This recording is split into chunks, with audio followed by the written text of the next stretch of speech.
was commissioned very early on to do a Anti-Venom. The customer was willing to give me full creative freedom on this project. Yes! And I love when the customers have full faith in my work. I didn't want to simply replicate my old work. I wanted something new, something strange.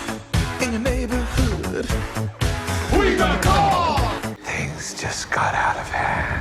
And I found this artwork online and I wanted to lean heavily into this design. To start this project off, the first thing that you have to do is pull the whole thing to pieces and start dremeling all the joints down. Oh no! So that's exactly what I did right here.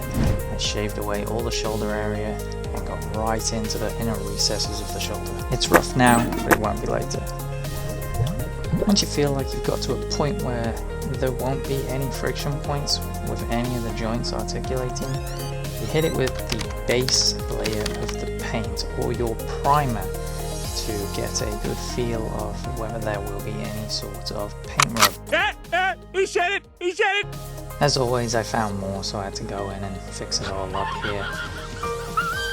I used a Dremel. The power of the sun in the palm of my hand. To get it nice and smooth, I like to go in with the sanding block straight after. It really helps get that clean look. Once you get this part down, you're pretty much in for smooth sailing. So what I like to do is I like to splice the joints directly into the hand.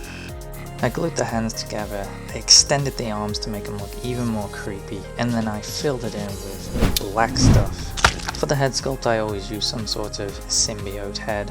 Movie Venom is perfect for these sort of projects. Anti-Venom has very distinctive eyes, so I drilled out little holes and then I sculpted into it, venturing off slightly to add my own little spin into it. Once I got all the sculpt work down, I hit it with a grey primer, and then I went in with a silver white. I wanted it to be very matte, and then later on I go in with a Monomasters high gloss.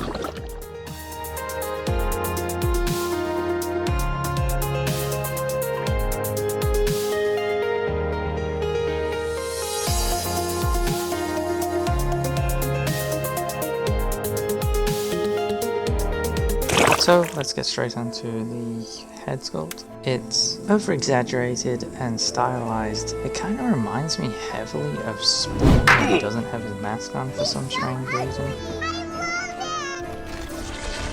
I'm not quite sure why I got that vibe. You got the nice ab crunch. I love the reverse ab crunch with the upper torso swivel combination. I think it's absolutely gorgeous. You'll notice that none of the white or the black is chipping or rubbing in any way, shape or form. He's got a really nice set of double elbows that have really great range. The arms that have been elongated, there is a weak point right there. So make sure you hold the top of this and then articulate it exactly like I'm doing so in the video. If you remember, we spliced the hands earlier.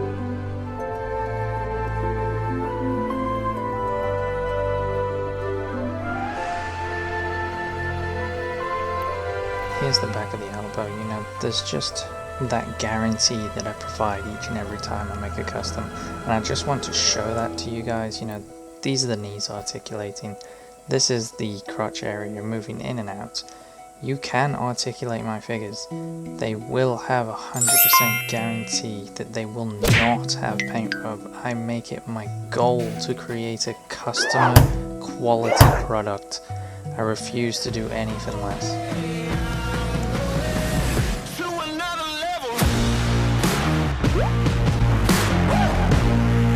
I will say this, having the base body black and the entire figure white pushed me to my limits in terms of trying to get this to a customer level standard. It definitely had its trials and tribulations.